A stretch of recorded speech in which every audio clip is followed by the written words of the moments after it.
My name's Thomas Smith. I'm HVAC instructor. I've been teaching almost 3 years here.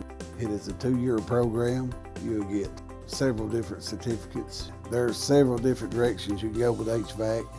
You got refrigeration, you got commercial refrigeration. Different jobs starting anywhere. You can figure from $15 an hour up to $45 an hour. Okay, you got residential refrigeration, which is heat pumps in the home.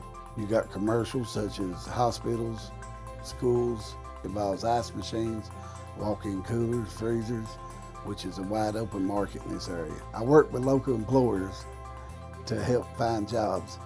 You'll be learning basic electricity. You're going to be learning minor carpentry.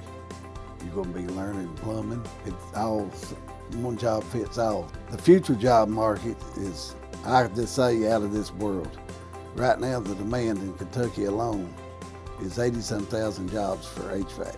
United States wide, it's like 300-some thousand jobs available. Feel free to come by anytime. I'm here usually 5 days a week from 8 o'clock to 3 o'clock.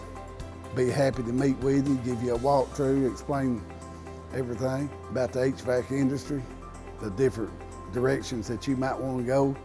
You start out with your basics and then you kind of decide on your own which side that you think that you want to actually go to. Call 855-246-7528.